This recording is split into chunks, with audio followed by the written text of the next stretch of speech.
Ahí. Ha sido grabado, cualquier cosa puede ser usada en su contra. Ya, vamos a empezar demonología Vaishnava. La demonología es el estudio de los demonios, pero nosotros hemos visto varios. Bueno, la iglesia cristiana, la católica, tiene bastante estudio sobre demonología, ¿no?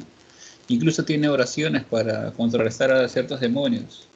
Más o menos como lo tiene en la escuela Vaishnava también, ¿no? O sea, aquí también tiene bastantes oraciones contra los demonios, contra los malos auspicios.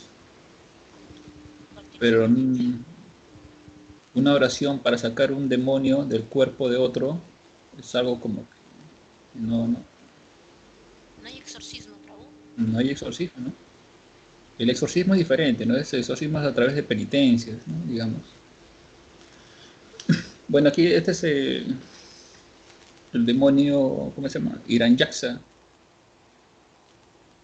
¿no? Ahí está con Baraja, que creo que en realidad es rubio, pero tiene unos colmillazos. Y Baraja es el esposo de la tierra, Baraja. O sea, más o menos, esta es simplemente una figura, te indica, ¿no? De que un esposo está protegiendo a su esposa de un demonio, ¿no? Más o menos es lo que nos indica una pintura. Y que el demonio es rubio, pero tiene dientes, ¿no? Bravos.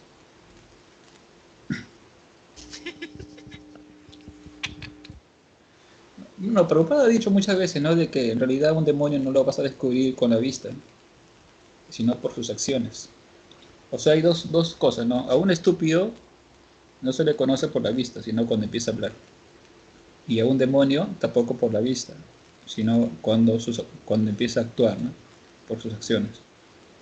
Ahí recién lo conoces. Pero por la vista no se puede, no puede ser rubio, angelical, ¿no? Hablar así bonito, ¿no? Hablar cantar bonito, pero esa no es la forma de ver demonio. Eh, no sé si es el primer curso que se hace sobre demonología. Supongo que se ha hecho antes ya, ¿no?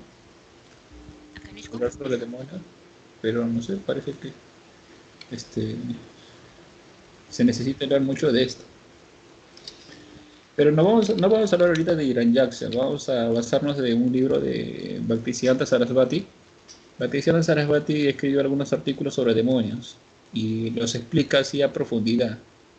Explica el pasatiempo así de forma Vaishnava. Entonces vamos en esta primera sección del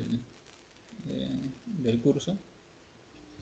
En este curso vamos a hablar de esos artículos de Bhaktisiddhanta Sarasvati, ¿no? Vamos a ver las explicaciones de esos demonios, ¿no? Y al final vamos a hablar de otros dos tipos de demonios que se menciona que son los que uno tiene que destruir uno mismo. Eso va a estar interesante. Vamos a ver unas técnicas para reconocer demonios,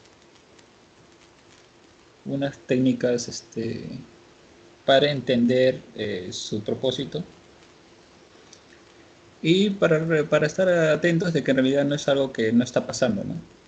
Que en realidad el mundo está lleno de demonios, pero solo hemos, ¿cómo se dice? Eh, em, ignorando, ¿no? Ignorando su presencia. O como si, haciéndonos los locos, ¿no? O haciéndonos los tercios, creo sería, ¿no? Haciéndonos los tercios, ¿no? Pero en realidad sí, y vamos a ver que en realidad, ahorita vamos a ver un demonio. Eh, bueno, toda esta información pues está en varias escrituras, ¿no? En los Puranas, por ejemplo, el Bhagavatam, el Shiva Purana, el Vishnu Purana, hay varias historias, ¿no? Donde hay demonios poderosos y de que necesitan ciertos poderes extra para poder aniquilarlos, ¿no? En el Mahabharata también se menciona, ¿no? Que demonios son matados por humanos, ¿no? O sea, hemos visto en los Puranas pues que demonios son matados por seres extraordinariamente poderosos, ¿no? Por ejemplo, Vishnu, Varjadeva, ¿no? Y reyes importantes. Eh, pero hay demonios también en tiempos más recientes, ¿no? Como en Mahabharata,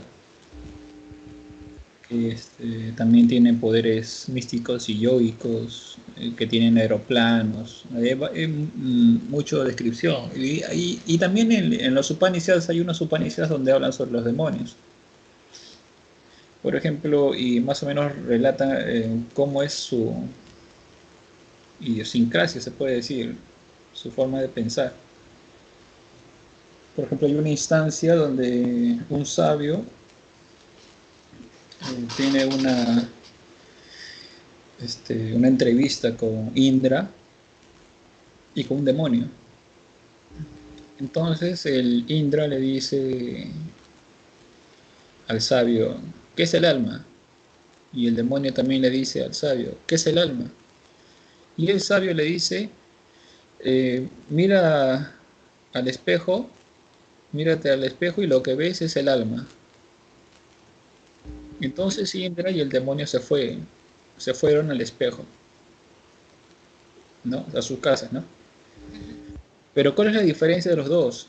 Es de que el demonio se quedó contento con esa respuesta. En cambio, Indra no se quedó satisfecho con esa respuesta. Porque él dijo, ¿no? De que ahí ve su reflejo nada más, ¿no? De que no es el alma. Entonces se fue otra vez a, a donde el sabio y le dijo, ¿no? De que no es, me has engañado, ¿no? Que no es el alma, ¿no? Y el sabio quedó complacido, ¿no? Y le dijo que sí, efectivamente, que no es el alma, ¿no? Y le explicó algunas cosas más, ¿no? Dijo que anda, sueña y lo que sueña hacer es tu alma, algo así, ¿no? Entonces así lo estaba, como haciéndole larga a Indra, ¿no? Bueno, esa es la historia del Upanishad, ¿no? Y al final le revela el conocimiento, ¿no? Verdadero, ¿no? Del alma. Pero sin embargo, el demonio se quedó con la primera respuesta, ¿no? De que lo que veía en el espejo era el alma. Bueno, en realidad el texto decía lo que había el reflejo en el río, ¿no? No un espejo, no, sino el reflejo en el río, en el agua. Su reflejo. Sí, entonces el demonio se quedó con esa respuesta, ¿no? Entonces construyó su reino en base a ese principio, ¿no? En cambio, Indra no construyó todo en base a ese principio, ¿no? Construyó en base al principio del alma, de acuerdo a la verdad. Entonces ahí en esa historia de la Upanishad nos muestra algunas diferencias en que hay entre el pensamiento divino y demoníaco, ¿no? Porque se considera pues a Indra pues semidios, ¿no? Una entidad divina, ¿no? Aún contaminada, pero este, devoto. Vaishnava, ¿ve? 30 segundos, ¿no? Y en cambio el demonio no, ¿no? El demonio está muy apegado a su identificación falsa, ¿no? Semidios. No, demonio. De cuerpo. Entonces así, esas son las literaturas que hablan sobre los demonios, ¿no? Toda literatura habla sobre demonios, ¿no? ¿Y por qué? La pregunta, ¿no? ¿Por qué se habla tanto de demonios, no? Es que eh, Krishna tiene pasatiempos matando demonios, ¿no? Y hay muchos demonios, causan muchos problemas en los sacrificios. Se menciona en el Ramayana de que demonios solían tirar excremento en los fuegos de sacrificio de los brahmanes. Imagínate, si Ana está haciendo su ceremonia de fuego, chimuelo con una bolsa de excremento y le tira en medio del fuego. Le desgracia todo. Ya, algo así, ¿no? O sea, que venga Enrique con su cámara y ¿no? Empieza, Echarlo. ¿no? Entonces, eran muy envidiosos, perturbadores, ¿no? Entonces, todo eso se ha registrado, ¿no? Para que quede como historia, ¿no? De estar precavidos, ¿no? Porque, ¿por qué mencionan tanto los demonios en las escrituras, ¿no? Es para que simplemente tengamos una experiencia de asombro, ¿no? ¿No? O sea que no hay demonios ahora.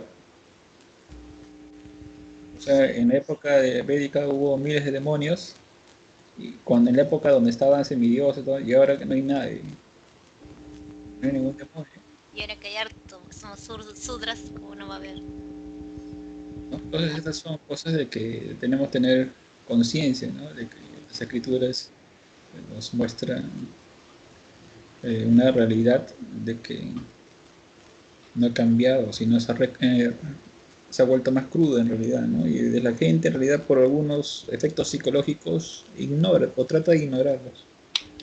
Entonces vamos a empezar primero con la demonia Putana, la exterminadora de niños. Ahí está su escultura, en un templo de la India. Ella es el primer demonio que mata a Krishna. No recuerdo cuántos años, cuántos meses tenía Krishna, ¿no? Krishna era un bebé, ¿no? Hace poco había nacido. Voy a resumir un poco su historia. La historia era de que Kamsa, el tío de Krishna, había encarcelado a su hermana y a su cuñado porque había escuchado una maldición en el cielo que decía que el octavo hijo de su hermana lo iba a asesinar. Entonces Kamsa no quería morir, ¿no? Entonces prefirió matar a su hermana, pero su cuñado le convenció de que no es bueno matarlo, ¿no? De que su reputación va a caer y, y mucho, le habló muchas cosas para convencerlo de que no mate a su hermana, ¿no? Entonces lo convenció de que no mate a su hermana, pero eh, la encarceló, la encarceló. Habían quedado de que cada hijo que nazca se lo iba a dar a Kamsa para que Kamsa lo mate. Entonces Kamsa por un momento se sintió buena persona, y dijo, no, no es necesario que me des todos tus hijos, ¿no? Solamente quiero el octavo, porque la voz me dijo que el octavo me va a matar. Pero Prabhupada menciona, ¿no? Que los demonios son volubles, o cambian de parecer, así. Cambian de parecer, se asaltan de dudas, ¿no? Entonces dijo, para asegurármela, mejor mato a todos, dijo. De repente la voz me está mintiendo, ¿no? Entonces Kamsa mató a todos sus hijos, ¿no? Cada vez que nacía, ¿no? Eh, y lo que pasó que en el octavo hijo, cuando nació Krishna, eh, por la fuerza de Krishna, su energía, los guardias se durmieron, las esposas se abrieron, las esposas, ¿no? Las cadenas, ¿no? Se aflojaron. Entonces, el papá de Krishna, Vasudeva, pudo llevar a Krishna a la casa de Nanda Maharaj en Vrindavan, ¿no? Y traer a la hija de Nanda Maharaj, que había nacido también en esa época, como intercambio, ¿no? Aunque sea un poco cruel, ¿no? De que tú salves a tu hijo, pero le entregas al hijo de otro a las manos de... Sí. Pero era... eh, hay una explicación, ¿no? ¿Cuál es? Y era... La verdad que es un misterio, no sé. Ah, Pero, o sea, de repente alguien le dijo, no se sabe, no lo sé. Alguien le dijo que hiciera eso, pero la cosa es de que había un intercambio que él se planeó, no sé qué esfera, pero se hizo eso. Entonces Krishna se quedó con Nanda en Vrindavan, y Vasudeva se llevó la hija de Nanda, ¿no? Una hija. Y cuando llegó a la cárcel se despertaron todos, y Kamsa inmediatamente quiso matarlo, ¿no? Porque era el octavo, ¿no? Y lo vio que era niña, ¿no? No era niño, como pensaba, ¿no? Y dijo, él sabía pues de que la abuela le había dicho que un niño la va a matar, no una niña. Pero igual así, ¿no? La agarró para matarla, y ahí fue cuando la niña se salió de sus manos y y mostró su forma verdadera, ¿no? Que era la de Durga.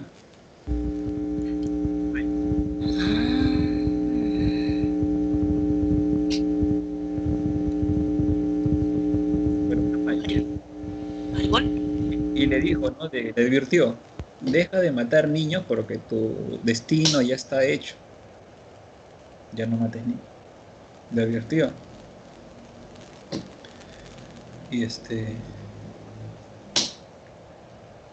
Y y le dijo que ese niño ya nació igual, así que ahí vas a morir. O sea que Krishna ya nació. Entonces ya no había razón, soltó a su hermana y a su cuñado. Entonces el plan era ahora buscar a ese niño, Krishna, ¿no? De alguna manera u otra se enteró que estaba en Vrindavan, ¿no?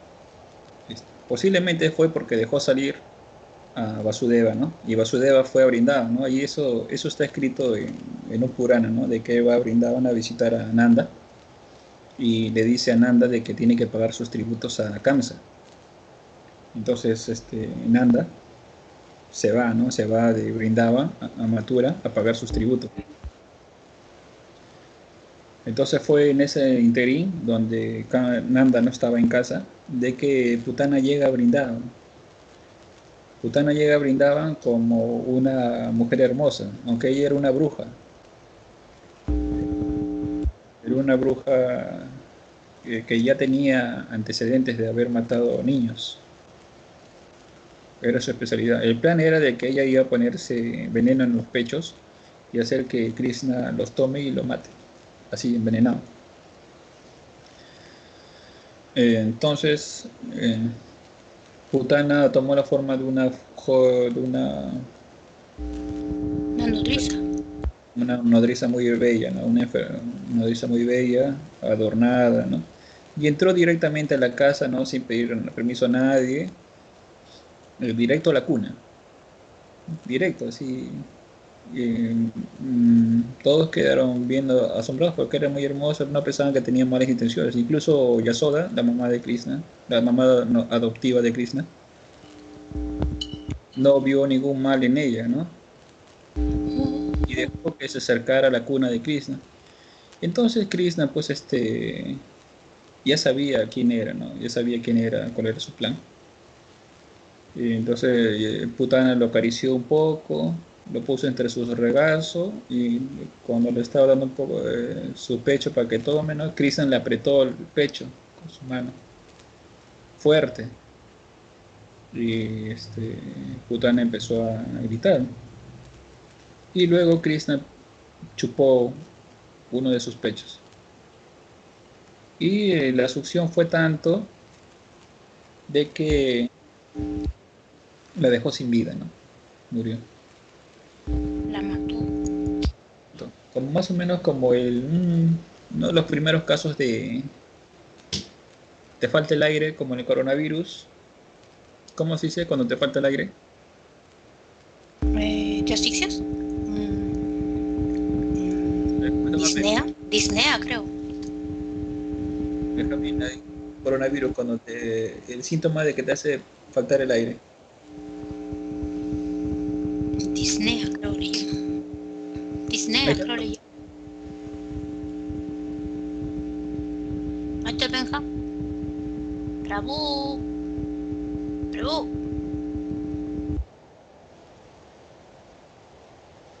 Ahí está, ¿sí? ¿No? Sí, ahí está. Ya, entonces ese fue, ¿no? Quedó sin vida. Y se cuenta, pues, de que la demonia recobró, pues, ¿no? En el interín, recobró su verdadera forma, ¿no? Monstruosa. Se menciona, pues, de que las gopis, su primera reacción, ¿cuál fue? De las Sí. La primera reacción fue sacar al bebé Krishna de, del pecho de la bruja, porque él todavía seguía pegado, chupando. ¿Le estaba matando? Ya estaba muerto, pero él seguía ahí en el pecho, ¿no?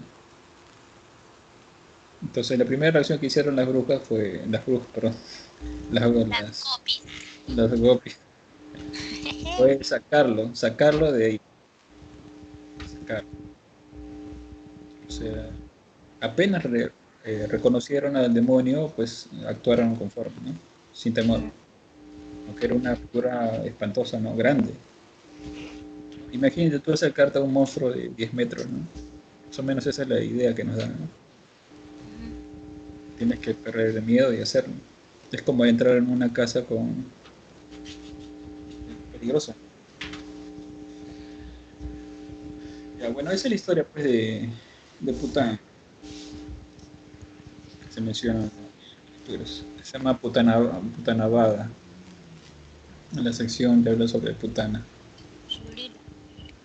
Sabía escribir, sabía volar. Era una bruja que sabía volar y mataba niños. Ahora podemos decir pues de que el caso de exterminar niños no es algo que sea ajeno a nuestra cultura, a nuestra experiencia, ¿no es cierto? Mm. Por ejemplo, este es el caso de sacrificio de niños en la cultura inca. Se encontró que hace, en el año 1450, 1500, se encontraron por la cultura Chanchán, me parece, restos de unos 150 niños con varias llamas. Y varios niños tenían huesos fracturados, incluso sin pies. Pobrecito. Tales historias de sacrificios también fueron escuchados cuando estamos estudiando astronomía inca, ¿no? De que en la época de que supieron que iba a ser el fin de la cultura inca, también hubo sacrificios de niños. Entonces parece que los antiguos indígenas de esta tierra tenían esta costumbre de sacrificar niños para conseguir un propósito, ¿no? O sea, el principio de Putana de matar niños no es nada ajeno. Los niños en este caso eran como de 9 a 14 años. Se encontraron, según se dice, se encontraron que le sacaron el corazón a algunos. Sí. Pero ¿a quién se lo ofrendaba, no? Eso no está tan claro, ¿no? Porque nosotros conocemos a varios deidades incas, ¿no? Huiracocha, la luna, pues ¿a quién, no? ¿Quién es el que representa? Sí. Otro caso que sabemos, el sacrificio de niños es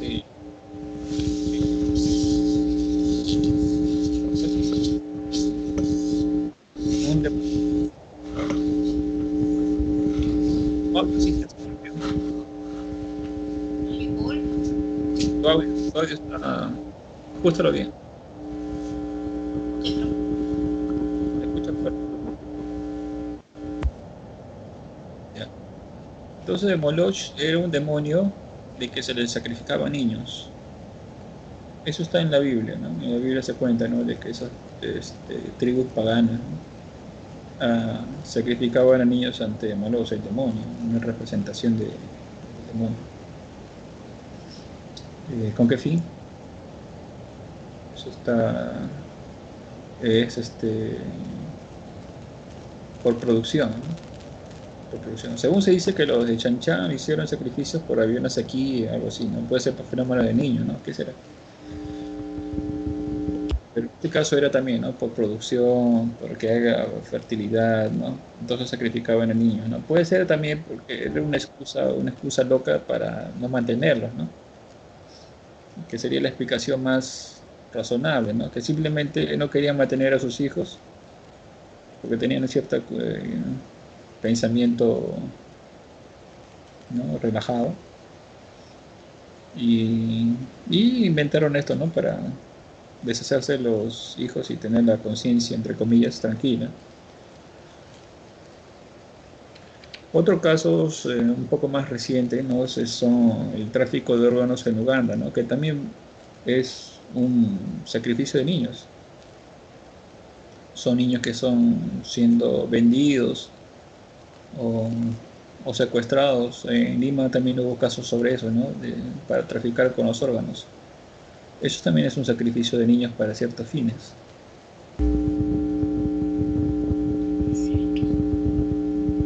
Hay muchos casos, no solamente te iba a mencionar algunos cuantos, pero estos son ya un poco los casos más físicos, ¿no? De sacrificio de niños. Hay otro tipo de sacrificios que son más mentales. Este es, por ejemplo, el caso del síndrome de Munchausen por poderes. ¿Qué es eso? ¿Has escuchado del síndrome de Munchausen? No, no, no he escuchado. ¿Ya? ¿Qué es eso? El síndrome de Munchausen es cuando tú inventas ciertas enfermedades. Y el síndrome de Munchausen por poderes es cuando tú le inventas ciertas enfermedades a tu hijo, por ejemplo, ¿no? O sea, el hijo está sano, está feliz, pero tú lo enfermas. Le pones algo en su comida, Sí, o, sí, sí. o le pones, le das unas pastillas prohibidas y lo llevas al hospital, ¿no? Y te muestras como una persona muy preocupada por el bebé, por el hijo. Entonces todas las personas que están en el hospital piensan que eres una madre o piensan que es una madre muy abnegada. Y entonces por eso la mayoría de las veces pasa desapercibida, ¿no? Justo como Putana, ¿no? Pasó desapercibida. Y aparentemente quiere mucho a su madre, pero ya con el tiempo los doctores han empezado, descubriendo muchos casos de esto, han empezado a desconfiar de tal, este, como se dice, amor maternal, ¿no? Devoción materna. Devoción, tal devoción, esa es la palabra, ¿no? Han empezado a desconfiar de tal devoción, especialmente los psiquiatras, ¿no? Que han visto varios casos de síndrome de Munchausen por poderes, de que han habido muertos, ¿no? Han habido niños muertos, varios niños muertos y otros casos donde problemas con efectos muy graves, ¿no? Hay muchos casos de síndrome de Munchausen con fotos bastante fuertes.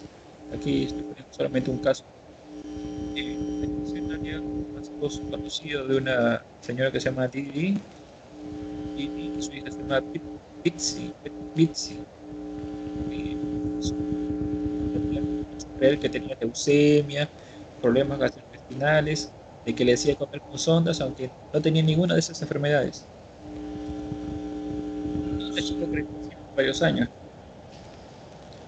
En este caso ella se llama, creo que Lacey Spears, creo que se llama esta señora. También, ¿no? Tenía el síndrome de Munchausen por poderes y a su hija le hacía tomar unas pastillas de sodio que la llegaron a envenenar, ¿no? Al final la niña murió. Mató a su hijo. Algunas de esas madres dicen que lo hacen porque querían experimentar esa sensación de ser una madre abnegada, ¿no? Eso es locura.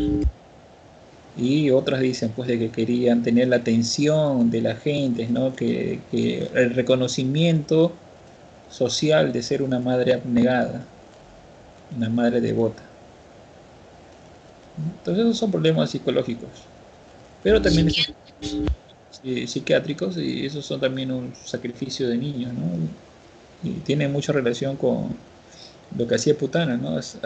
Hizo creer al mundo un falso amor hacia el objeto. Y en realidad era otra. Entonces la pregunta es, ¿no? El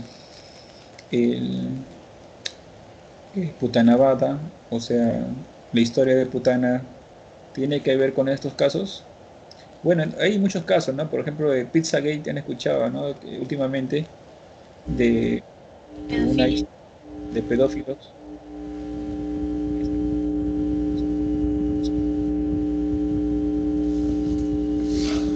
Uy, la rueda. Sacrificio de niños. Benjamín, ¿estás ahí? Sí está ahí. Maribol. Con Benjamín, ruido. Hay ruido, ¿no? Se escucha bien. Sí, no se escucha, se está entrecortando. Sí, Conecten bien también hay sus un ruido, audífonos. hay ruido. Sí, de tu audífono, conéctalo bien, está sonando, creo.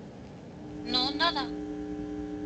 Yo no Tu tengo Yo estoy audífono. audífonos, con, y aparte, yo lo tu yo silencio. estoy con, yo estoy con el audífono normal, pues el de siempre.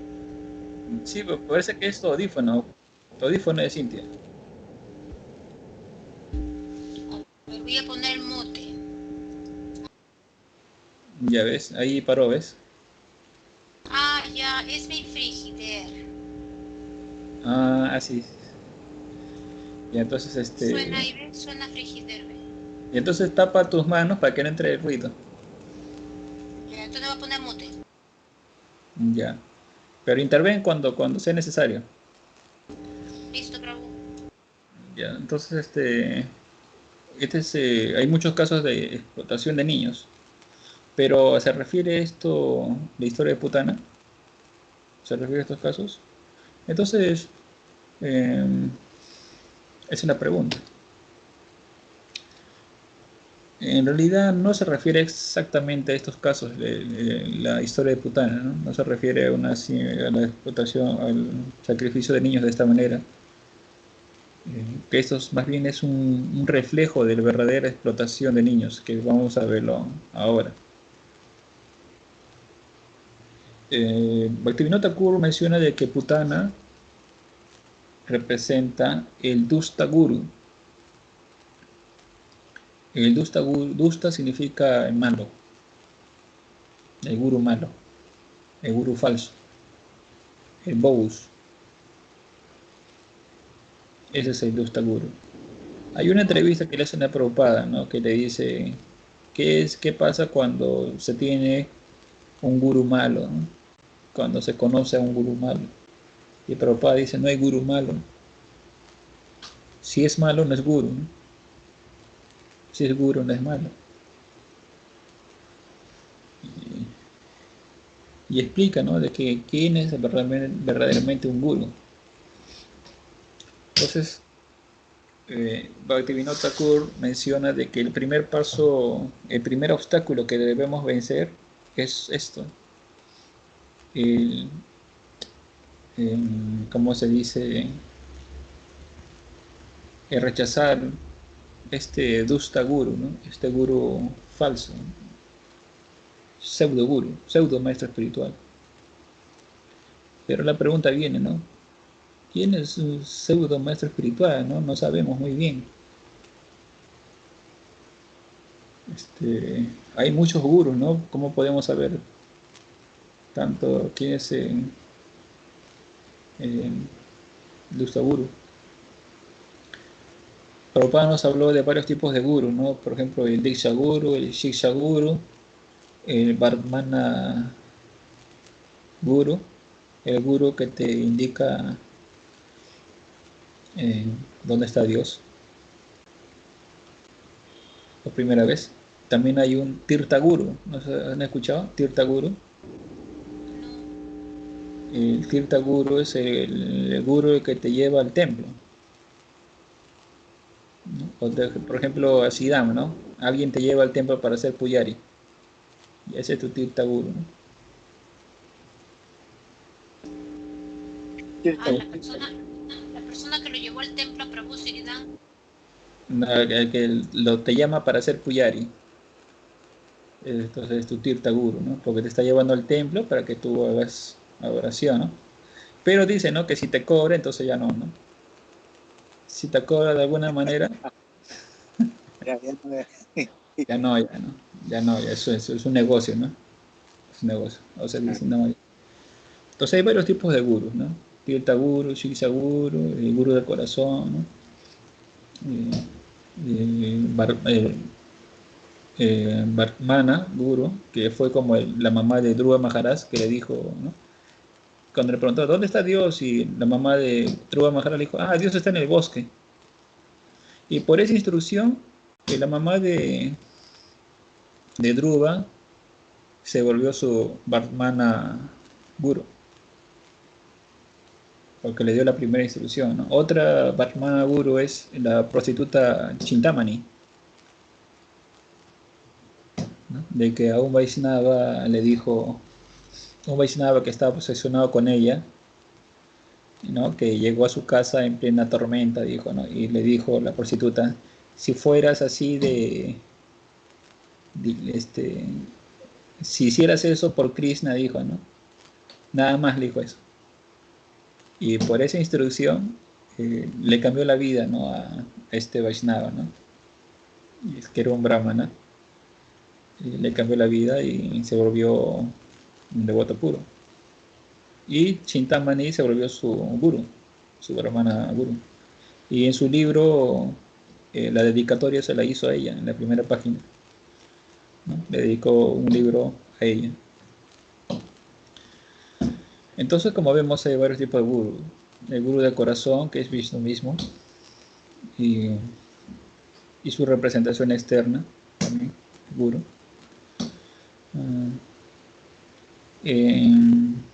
También hay un santo, un rey santo, que también dijo que él tiene 24 gurús, ¿no? La paloma, la araña, ¿quién más? El que fabrica flechas, la tierra, no sé, varios más. Entonces le empieza a explicar, ¿no? Que todos ellos le habían enseñado de que a pesar de circunstancias desfavorables, él tenía que conseguir que seguir su camino. O sea, eso está, son unos cantos avanzados, por eso no damos mucho, simplemente mencionamos. Pero el guru es un factor indispensable para el avance espiritual, ¿no? Hay varios tipos. El gurú también de armas, ¿no? Hay otros que clasifican gurús de otras maneras, ¿no? Como el gurú de armas, el gurú que te enseña a hablar, ¿no? Entonces, pero Prabhupada nos enseñó esos gurús, ¿no? El gurú Diksha, Shiksha, Tirtha, Vardhmana. Ya, entonces, pero entonces nos recomienda aquí a dejar al falso guru, el dusta guru, al que se hace pasar por guru, ¿no? Ese es el dusta guru. Entonces esa es putana, tenemos que alejarnos de ella. Pero hay varios gurus que son falsos. Hay algunos que se le llama rubber stamped gurus. Hay otros gurus que se llama el guru risitas. Otro guru falso que se llama el guru que colecciona monedas, el guru que coleccionista. Otro el guru explotador del maestro espiritual. Y así hay muchos tipos de falsos gurus, ¿no? Como a quién específicamente se refiere como dusta guru. Vamos a explicar un poco qué es rubber stamped guru, que es un tema, que es una palabra recurrente. Rubber stamped significa un guru que le sirve a su autoridad superior como un sello. Es un término político, ¿no? O sea, ahorita acá en Perú, por ejemplo, le corresponde a los políticos llegar a ese nivel de política para poder traducir ese término, ¿no? No hay traducción para ese término. Hay varias jergas políticas, ¿no? Aquí, ¿no? Hay varias jergas políticas, pero rubber stamped como que todavía no ha sido adoptada por los políticos locales, pero sí es un concepto político en otras políticas más desarrolladas, ¿no? Por ejemplo, este es un término que se usa rubber stamped para definir a unas personas que son puestas ahí como monigotes, simplemente de relleno, que es simplemente que ellos tienen que poner el sello cuando se le ordene. Por ejemplo, ahorita en el Congreso hay ciertos partidos que tienen congresistas de relleno, que solamente están ahí para poner el sí, ¿no? en la votación. Ponen sí, no tienen, solamente obedecen, no están ahí para poner el sí. O el no. Es como poner el sello, ¿no? También se le usa, por ejemplo, si hay una investigación, ¿no? hay una investigación en una institución. Entonces se necesita cierta transparencia, requiere demostrar cierta transparencia en los procesos. Entonces se pone algunos rubber stampets, personas ahí en las investigaciones, encargados de las investigaciones, ¿no? Y que simplemente ponen el sello de no pasa nada, ¿no? Creo que eso hemos visto hace poco, no sé, vemos eso, no sé si ustedes han visto, de que simplemente ponen el sello de que no pasó nada, ¿no? De que todo está perfecto, todo está limpio. Ellos son rubber stamps, ¿no? Solamente son usados como sello, ¿no? Como sello de garantía. Porque eh, las personas que están siendo investigadas son sus amos, en realidad. Entonces hay varios tipos de gurús. ¿Está nadie ahí? Está todo silencioso. ¿Faribol? Y Hola, Jari. Ya. Entonces hay varios tipos de gurús falsos, ¿no? Hay que saber distinguirlos, ¿no? Como decía, hay personas ya más expertas que nosotros que ya han podido hablar sobre ellos.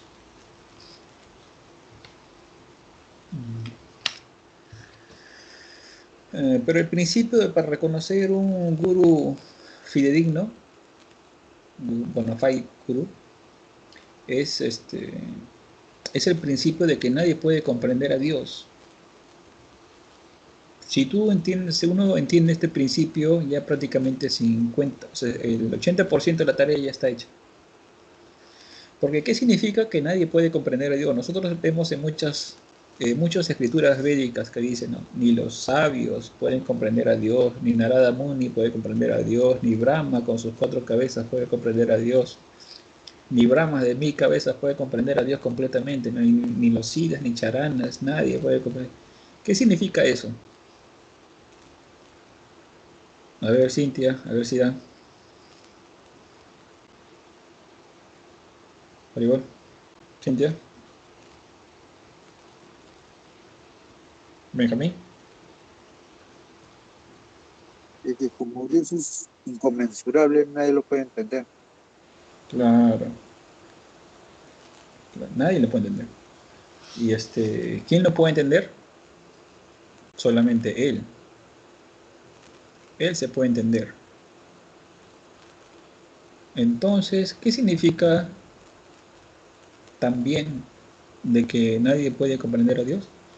Es de que si tú quieres comprender a Dios, tú tienes que escuchar eh, eh, de Él mismo, ¿no? O sea, solamente Él mismo se puede describir, solamente Él mismo se puede explicar cómo es. Entonces, si tú te ajustas a este principio, significa que tú tienes que simplemente rendirte al hecho de que si quieres conocer a Dios, tienes que tomar sus propias palabras de Él, sus propias descripciones. No sé si se entendió la idea. Eh, es un principio sencillo, pero resulta un poco difícil de explicar, porque solamente Él puede explicarse a sí mismo. Es como decir,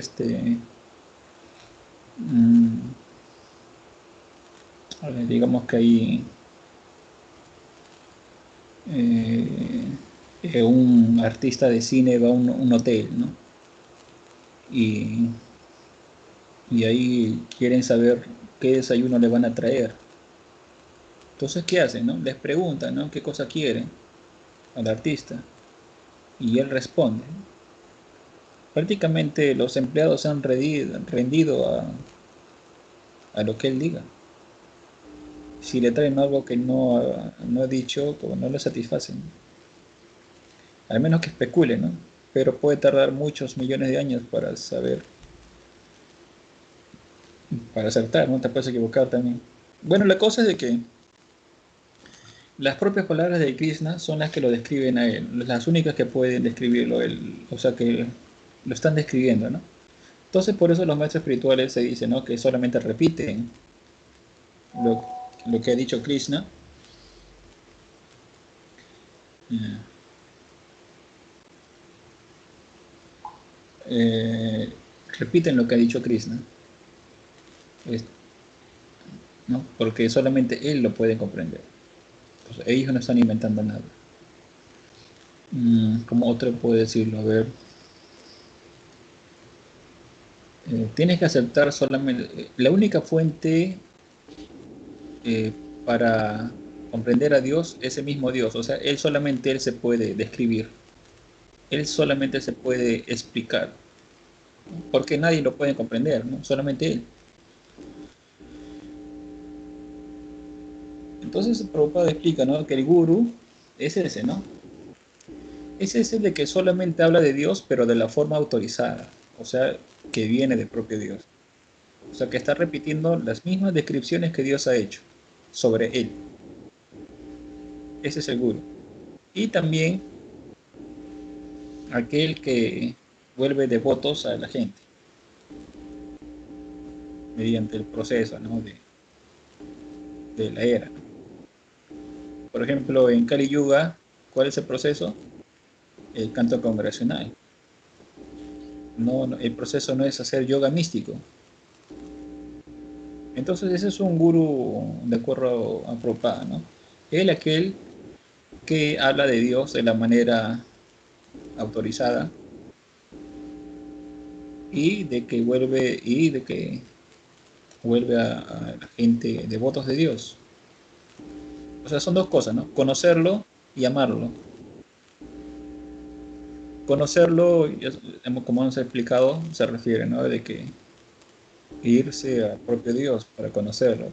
Dios solamente se puede conocer a sí mismo. Tenemos que rendirnos a sus explicaciones sobre él mismo. Y amarlo es seguir, ocupar en algún servicio de acuerdo a la capacidad del individuo, ¿no? En Kali Yuga, nuestra capacidad es tal de que solamente podemos hacer canto congregacional. Y ahora ni eso. Ahora ni eso. Entonces un mal guru, ¿quién sería, no?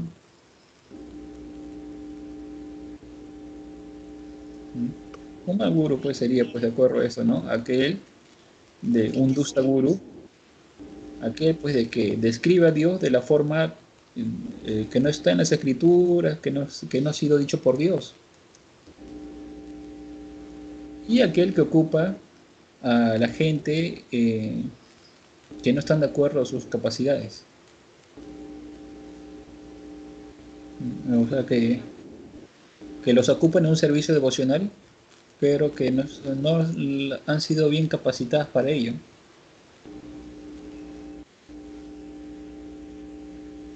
Entonces ese es un mal guru. Todo parte del principio de que nadie puede comprender a Dios. Si aceptamos eso, entonces la No tarea es un sería, poco más sencilla. no sería ¿Cómo? un mal guru. No sería un mal guru. Simplemente no sería guru. Claro, ¿no? Pero estamos hablando del término Dusta Guru. Dusta Guru es el término que significa. Dusta significa malo, falso, ¿no?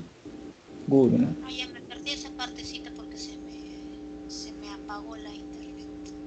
Ah, sí. No es un guru, ¿no? No es un guru, es un guru de, ¿cómo se diría? Un guru. Un god. Entonces, ¿Me escuchas? sí. Ah, ya, Sí, ya, pero ya, ya, ya. Ya parece que. Entonces, la explicación que hace Bhaktisiddhanta Sarasvati sobre estos Dusta Guru, eh, lo dice, o como dice, ¿no? Lo personifica a los tipos de personas que interpretan las escrituras, ¿no? Hemos visto, ¿no?, de que la correcta forma de entender a Dios es simplemente aceptando las palabras de Dios, ¿no?, que son los únicos que pueden describir a Dios. Pero hay unas personas que interpretan esas palabras. Está bien, ¿no? Tú estás aceptando esas palabras, pero el problema es de que uno también lo interpreta. Pero ¿cómo lo interpreta? Lo interpreta de modo lexicográfico. O sea, con el diccionario. La lexicografía es la ciencia que estudia la creación de palabras para el diccionario, ¿no? Su creación de palabras, cuáles adoptan, cuáles se rechazan. Es el estudio lexicográfico. Resulta que hay una clase de personas que, si bien aceptan las escrituras, la interpretan de una manera lexicográfica, que está, o sea, limitada a la sociedad, ¿no? Por ejemplo, ahora tenemos el caso de la RAE, por ejemplo, es una autoridad en la lengua española, la Real Academia de la Lengua. Pero el trabajo de ellos no es alterar la Biblia de acuerdo a su vocabulario. Pero hay algunas personas que interpretan la literatura védica de forma literal. Entonces, estos son los llamados putanas. No son ¿cómo se dice?, fundamentalistas, ¿no?, que se dicen, ¿no?, que aceptan todo a pie de letra, ¿no?, sino específicamente los que usan el diccionario para sustentarse sus interpretaciones. O sea, utiliza una creación eh, empírica, ¿no? Es un diccionario, ¿no? Una creación empírica. Utilizan eso para sustentar sus interpretaciones e invitan a la gente a aceptar esas interpretaciones como las reales, cuando en realidad las interpretaciones de las escrituras son reveladas a través del misticismo. O sea, es un principio de que personas contaminadas de mundo, materialistas, no pueden entender el significado de las escrituras. No pueden entenderlo. Sin embargo, se dice pues de que no, para que la gente entienda, estamos haciendo esta interpretación de las escrituras, ¿no? Para que entiendan los académicos, estamos haciendo esa interpretación de las escrituras de acuerdo al tiempo, lugar, circunstancias. No, no, esos son los putanas. Benjamín me debe estar entendiendo, Sí, sí, claro. Bueno, ya te escucho. ¿no? Entonces, estas interpretaciones sustentadas no por el misticismo, sino por una creación empírica, que es el diccionario, son las interpretaciones lexicográficas. Y específicamente eso es lo que está hablando Bhaktisiddhanta Sarasvati cuando se refiere a putanas, ¿no? O sea, de todos los tipos de interpretadores falsos, hay uno que se resalta, ¿no?, que es los lexicográficos, que aparentan cierta responsabilidad, ¿cómo se dice?, científica, pero que en realidad son estafadores. Entonces, tener un poco de experiencia, quiénes son estas personas putanas, interpretadores lexicográficos, requiere de mucha observación de parte de esas interpretaciones, ¿no? O sea, se tiene que leer y comparar. Se tiene que comparar las ciertas interpretaciones de las escrituras, ¿no?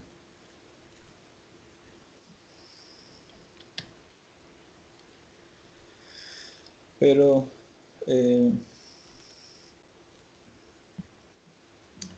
Bhaktisiddhanta Sarasvati también menciona otras cosas que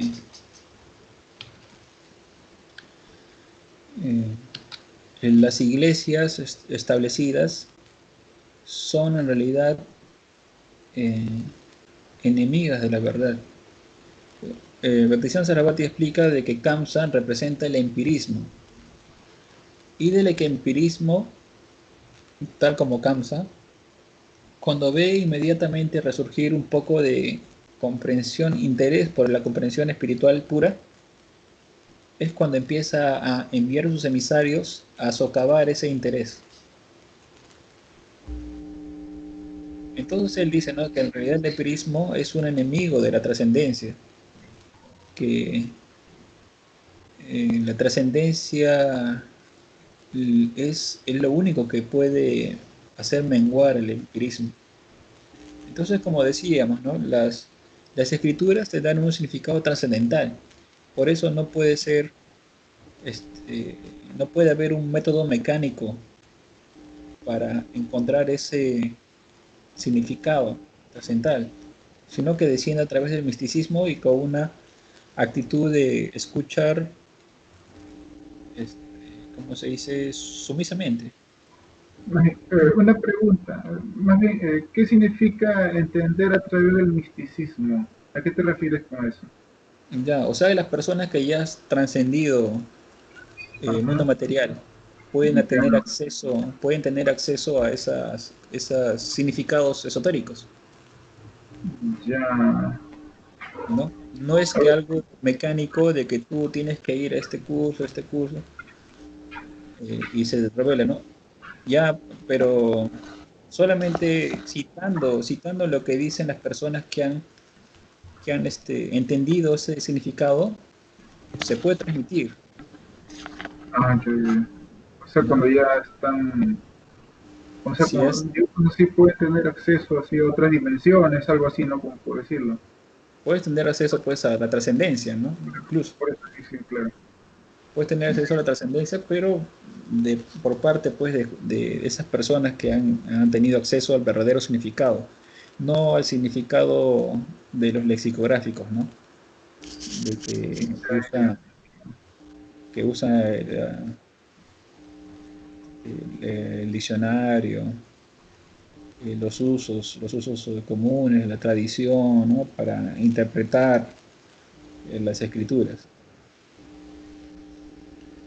¿no? O Para lo llegar. interpretan de acuerdo a su entendimiento limitado. Sí, pero en este caso las putanas, eh, si alguien lo interpreta de acuerdo a su entendimiento, no es tan aceptado, si te das cuenta, ¿no? Si, por ejemplo, Ujú. si yo hago un post, si yo hago un post, digamos, en mi Facebook sobre qué significan las escrituras y yo pongo, ¿no?, esto es lo que yo entiendo, ¿no? Y la Ujú. gente no va a decir, ya, ¿qué vale, no? ¿Qué vale eso? Pero en cambio, si yo Bueno, pongo fuera, diccionario bueno, Nirupi, fuera eso, ¿no? O sea, que puedas uno tener la libertad de poner, bueno, yo pienso que es así, pero el problema es que cuando lo interpretan con su limitado entendimiento y me quieren hacer creer que es el entendimiento de una ya, persona ahí está. Entonces, trascendental. ese es pero ¿cómo te convencen de eso?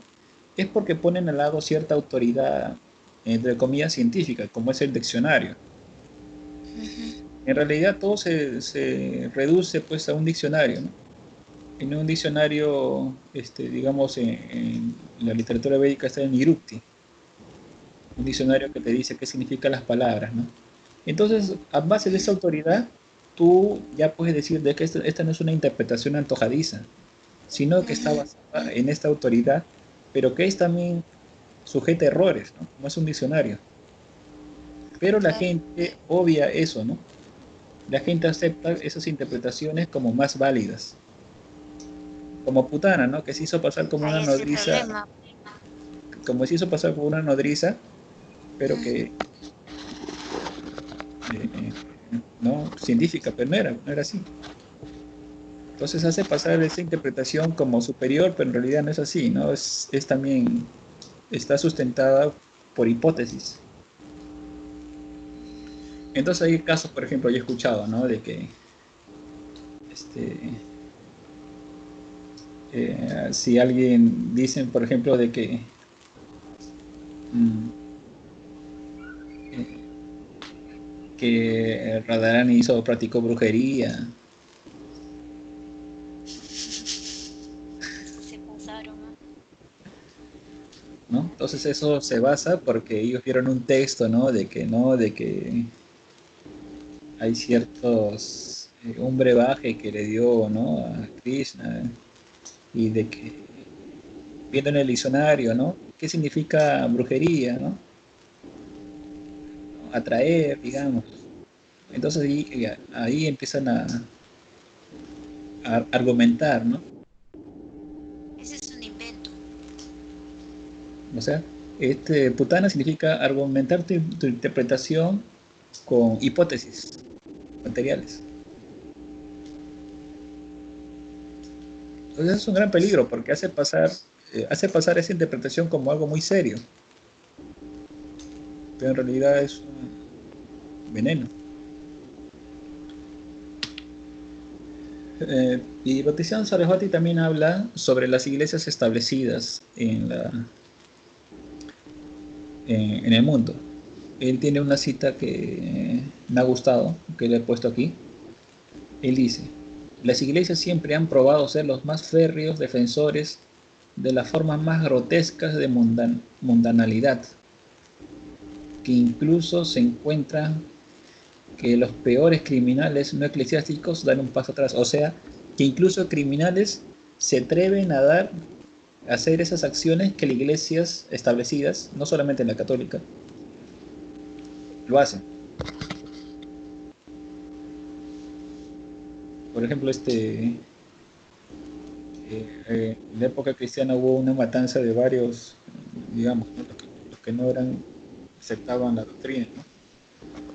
Eso ni los más criminales eran capaces de hacer, ¿no? Pero ellos tenían su argumento, ¿no?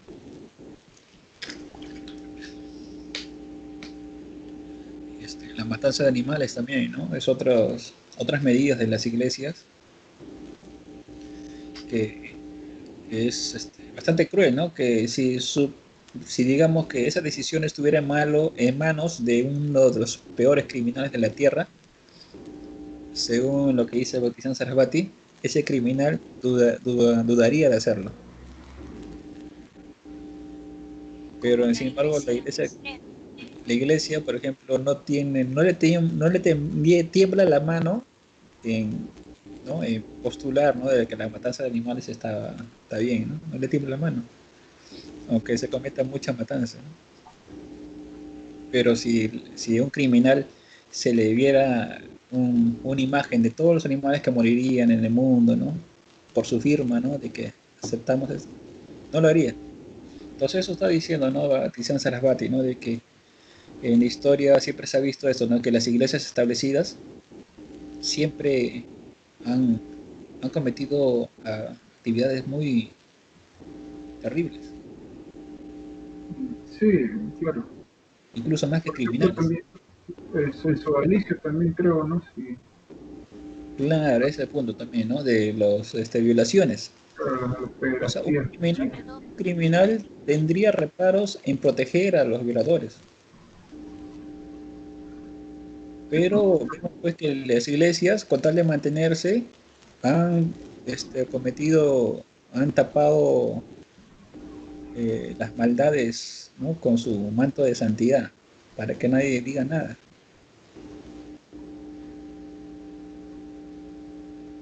Los Vaticano fariseos, Sarabí- los fariseos ¿Cómo? igualito, los fariseos, pues, los fariseos Sí, también, ellos agarraron y por su conveniencia lo mataron a Jesús, pero el romano como que dudaba, no sabía si sí o si no. ahí Hasta está, Pilato. ese también es un ejemplo. Entonces, Batista Sarabati dice incluso de que en esta época la- las iglesias o templos establecidos solamente pueden sobrevivir si, si siguen una técnica, la de ser una iglesia atea, pero disfrazada de teísta. O sea, las iglesias ahora que se sostienen o que perduran en el tiempo, en realidad son ateas, pero disfrazadas de teísmo.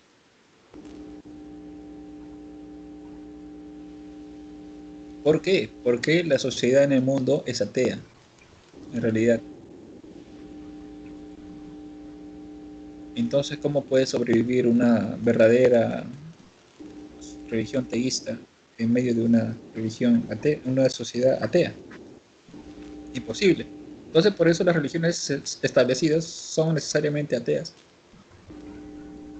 las que perduran, ¿no? Bueno, y también los que están con el gobierno, ¿no? O sea, los grupos de poder, pues también. Sí, pues, si no, que Los ellos, grupos de si no poder también. desaparecen, no Como por desaparecen. ejemplo el Opus Dei, ¿no? Por eso, Mm. no, por eso.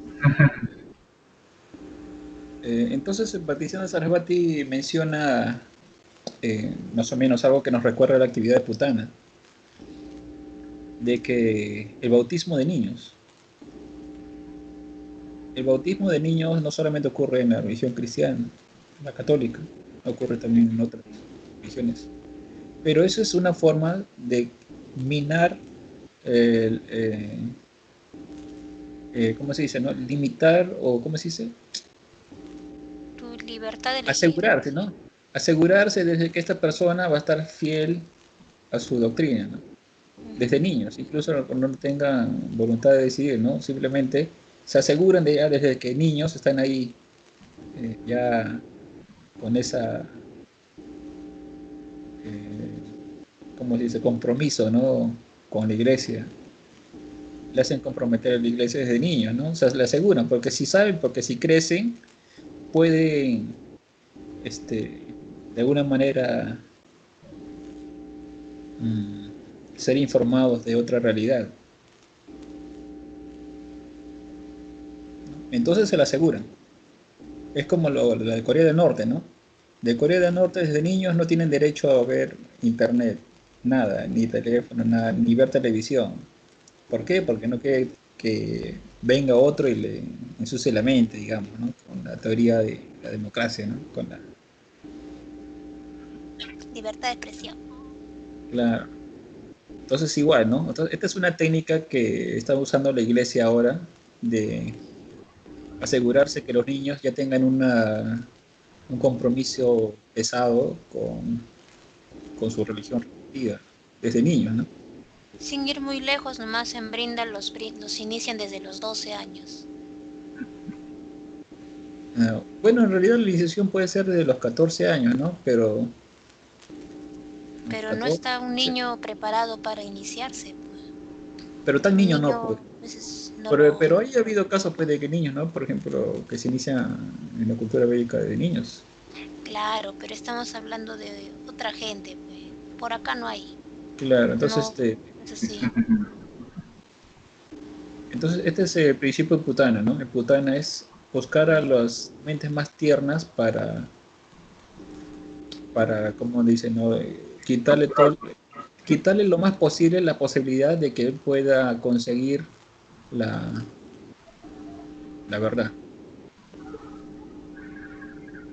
Entonces, por ejemplo, esta es una mala decisión, por ejemplo, ¿no? De los que bautizan a niños, ¿no? Es una mala decisión, como la decisión de comer carne, es una mala decisión que se haya establecido. Bautizar niños también es una mala decisión y eso lo está hablando abiertamente de bautización de Sarasvati, ¿no? Imagínate, es bastante, ¿cómo se dice, no? Frontal en sus escritos, a pesar de la época de 1800. También como es ahora una mala decisión matrimonio gay. ¿Por qué? Porque en realidad, según menciona, que las iglesias establecidas en realidad están para cumplir los deseos mundanos de la gente. Entonces, tarde o temprano la iglesia iba a aceptar el matrimonio gay, porque eso es lo que la gente quiere, ¿no? Quiere. Para, para eso están las iglesias establecidas en realidad. Se le ponen fácil. Ajá, porque para eso está, porque a la iglesia establecidas no le gusta la trascendencia, porque la trascendencia puede minar su establishment, ¿no? Entonces, esas cosas son las que revela Bhaktisiddhanta Sarasvati, ¿no? Yo voy a traducirlas, les voy a pasar el artículo, Gracias. Gracias, pero... y revela algo muy importante. ¿Cómo reconocer a un gurú fidedigno? Un gurú fidedigno eh, lucha en contra de estos falsos gurús en su prédica. Entonces, si, como vemos en las clases de Prabhupada, ¿no es cierto? Él siempre habla de los impersonalistas, de los estafadores, de los gurús falsos, siempre habla de eso. También creo que dice que un gurú verdadero no es barato, como se dice, ¿no? No es barato. Claro. Realmente los putanas tienen una relación con la iglesia establecida de dos formas. Una es de que es producto de ella, es producto de ella. Y la otra es es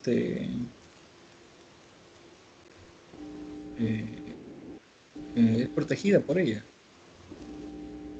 Ya, protegida por ella.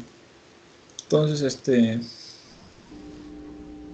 estos son los falsos gurús que son enviados por las iglesias establecidas, ¿no?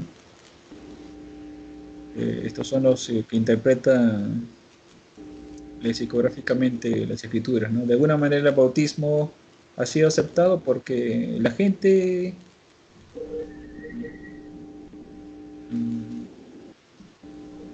no lo acepta como malo, ¿no? No lo acepta como malo de que sus hijos estén subyugados desde bebés.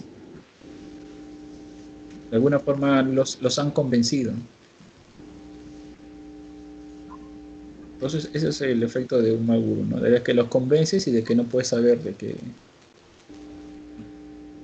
en realidad está basado en hipótesis.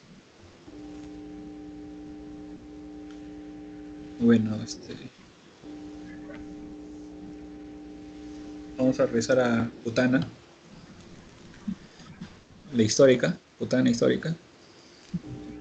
Por eso es más o menos lo que era el principio de Putana, ¿no? Ahora, ¿no? Los falsos gurús, cómo se ve en las iglesias establecidas. Por ejemplo, Ainda Prabhu menciona, una vez preguntó, levanten la mano, ¿quién ha conocido el movimiento por primera vez por un libro? Y varios levantaron la mano, ¿no? La mayoría conoció el movimiento por un libro. Entonces digamos pues que los bebés, ¿no? Nosotros, llegamos al movimiento por libros. Y si tú a los libros le das una interpretación lexicográfica, ¿qué es eso? Si se nos reparten libros con interpretaciones lexicográficas, ¿qué tenemos entonces? Es todo pues un sacrificio de niños, ¿no? El principio putana no es tan lejos de nosotros como creemos. Simplemente es que no podemos reconocerlo, ¿no? Porque ellos usan ciertas artimañas. Ciertos Y también, disfraces. cierto disfraz, y también generalmente no es un chiste, ¿no? Como dicen, ¿no? Si todos dicen, ¿no? De que esto es azul, tú a veces piensas que es azul también, ¿no? Cuando es rojo, ¿no? Hay un chiste, no es un chiste, ¿no? Sino un experimento, ¿no? Que varios le dicen este, que ha desaparecido esta persona, nadie lo ve, ¿no? Actúan como si hubiera sido invisible y al final llega a creerlo, ¿no? ¿Por qué? Porque así es mente, ¿no? De ser humano, ¿no? Es un poco débil, ¿no? Por eso uno tiene que ser un poco cuidado, al tanto de esos temas, porque es un hecho, ¿no? Hay varios, o sea, ser bebés, como decíamos, ¿no? Puede significar tanto conocer por primera vez el movimiento. En el Manu Sanjita hay una historia de un brahmana que le dice a un brahmana niño, un brahmana niño que le dice a unos brahmanas adultos, escúchenme niños, y los brahmanas adultos se molestan y le dicen, ¿por qué me dices niño? ¿No? Y se fueron a quejarse con un sabio, ¿no? Y el sabio le dijo, no, en realidad el niño tiene razón, porque este niño conoce las escrituras, ustedes no, ustedes son niños. Le decía así, museo de la conciencia. Entonces ahí podemos ver que también brahmanas pueden ser, ser sacrificados por estos maestros putanas, ¿no? De alguna manera. O sea, cualquier cosa, objeto que se parezca una forma inocente de niño, es propensa a encontrarse con estos seres que quieren eliminarte, ¿no? Eliminar tu experiencia trascendental, Sorprenderte, por decirlo menos. sorprenderte. Y bueno, ¿quién era Putana, no? Bhaktisiddhanta Sarasvati menciona de que, ¿por qué ocurren estas interpretaciones?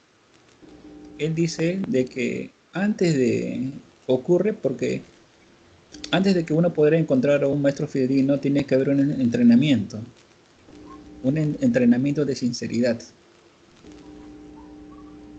Este entrenamiento consiste en que tú tienes que autoanalizarte y ver cuán sincero eres. Y dice que si no haces ese entrenamiento, entonces vas a tener esa tendencia a interpretar lexicográficamente, ¿no? A volverte putana. Entonces tiene que haber antes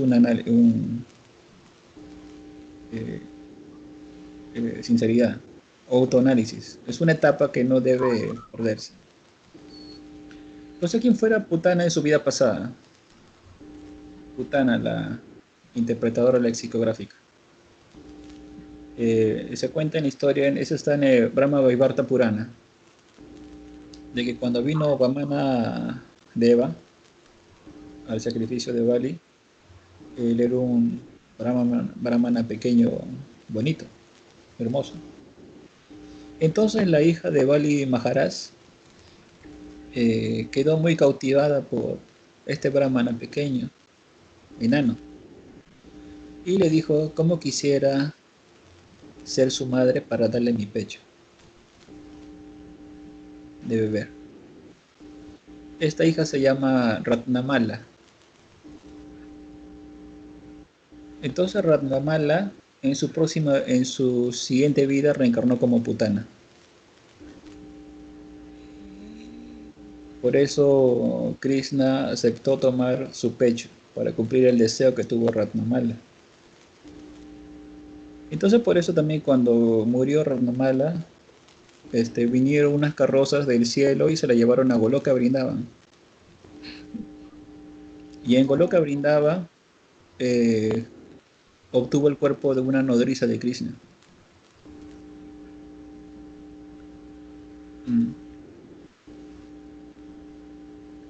Entonces,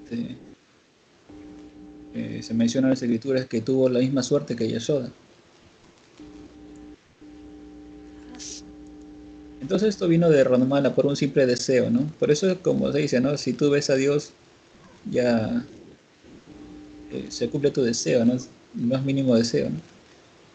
Hay varias historias sobre eso, ¿no? De que han deseado eso y en su siguiente encarnación se cumple ese deseo, ¿no? En este caso era Ramnamala, la hija de Bali Maharaj, de que deseó ser su madre, ¿no? Y darle de beber el pecho. Y se cumplió ese deseo, ¿no? Alcanzó en Goloka Vrindavan del mundo espiritual esa posición, ¿no? De nodriza de Krishna. Pero la pregunta es ¿por qué se volvió demonia? Sí. ¿Por qué nació como demonia? Ahora hay algunas partes donde se menciona, ¿no? De que como era Bali Maharaj, ¿no? Su hija, ¿no? Pero resulta pues de que Vamanadeva encarceló a Bali Maharaj. Lo encarceló, ¿no? Porque Bali Maharaj era de la raza de los demonios, aunque era un devoto de Vishnu. Lo encarceló por un tema de pasatiempo, ¿no? Lo encarceló y lo amarró con una serpiente. Entonces la hija pensó, ¿no? Ya no quiero darle leche. Si le doy leche, que sea con veneno. Fue. Entonces este deseo se maduró. Porque supuestamente Vamana fue injusto con Bali, ¿no? Su padre, ¿no? Supuestamente, ¿no? Entonces por eso cambió de deseo, ¿no? Se le hizo su deseo. Y se le hizo su deseo, pareció como una mujer con el síndrome de Munchausen por poder.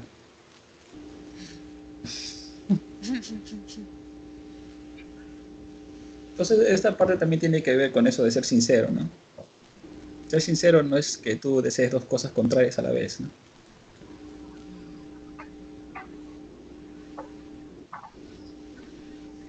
Bueno, esto fue un poco de A ver, El inicio. esta-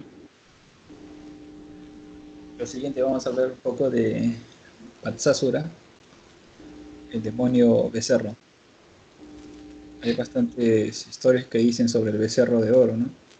Sí. Bueno, en la literatura bélica se habla de un becerro demonio. yo, ya. ¿Ya? Así No que sabía. cuidado con las pesadillas.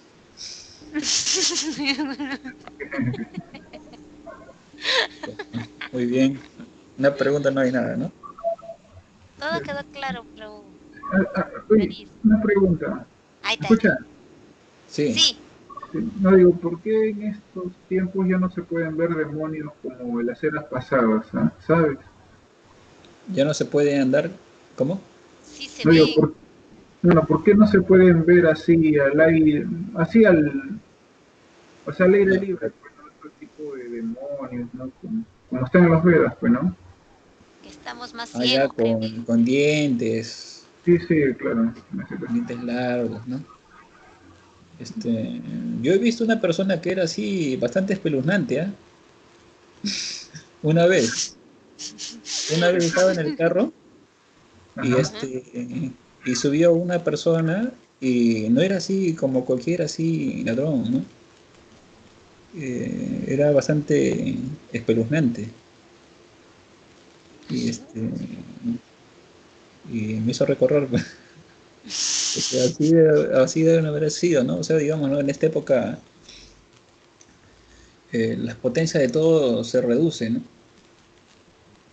¿No? O sea, en otras épocas, digamos, pues ellos tenían colmillos porque podían agarrar un león, agarraban un hombre en la calle y se lo comían, ¿no? Ya. Y en cambio aquí, pues al menos lo cocinan, ¿no? Como Hannibal, Ni Ahí, Lecter. ahí. ¿no? Usan sus colmillos pequeños nomás, ¿no? Pero a cambio ahí se cuenta, pues, ¿no? Que ellos iban al bosque y cualquiera que entraba en el bosque lo agarraban y ya le sacaban una pierna y se lo comían así, ¿no? Como KFC, Ya, ya. ¿no? Sin cocinar, ¿no? En cambio acá, este, Hannibal como Lecter. están un poco más, ¿cómo se dice? Sofisticados, ¿no? Sofisticado. Ahí. Estamos en una época de demonios sofisticados, ¿no? Sí. Con los colmillos lijados hasta que desaparezcan, Ahí, sí, eso. Con una gran sonrisota, ¿no? así, bien rara. Con la pelada lustrada, Y una sonrisota así, bien rara. ¿no? Son más Una mirada sofisticados, ¿no? O sea, extraña. el tiempo se encarga de que, o sea, en esta época, pues, estos seres ya saldrían bien perseguidos, ¿no? Entonces, puede ser, ¿no? Que se han adaptado a las circunstancias, ¿no? Con el tiempo, ¿no? Cambiaron su forma. Hay algunas teorías, ¿no? Que dicen que los reptilianos, ¿no? Tienen el cuerpo de serpiente, pero en la noche se sacan la piel humana, ¿no? Y se meten Ahí, a su laguna, ¿no? claro, ajá, Pero la idea es esa, ¿no? De que en realidad se han adaptado a la sociedad actual, ¿no? Ellos se han adaptado a la Se han sociedad, mimetizado, se han se han mimetizado. mimetizado, ahí está, exactamente. No les convendría mucho exponerse de esa manera, ¿no? Claro, porque Pero si eso no nos ya, engañan. pero ese proceso debe haber empezado pues desde hace, digamos, pues, de la época de Mahabharata, ¿no? De la guerra de Mahabharata. De esa época habían demonios así, ¿no? Descritos de forma espeluznante, ¿no? Después de eso, de la guerra de Mahabharata, ya no se describe ese tipo de demonios, ¿eh? Ya, claro. Cuando leemos Krishna Samhita, Ujú. ahí vimos, ¿no? De que después de Mahabharata, ya los escritos ya son otras cosas. En cambio, en el Mahabharata vemos pues de que hay en la guerra, hay Hidimba, ¿no? El hijo de Bhima, ¿no? Que eran demonios grandes, ¿no? Con esas descripciones, ¿no? Ah, sí, sí. Eh, mm.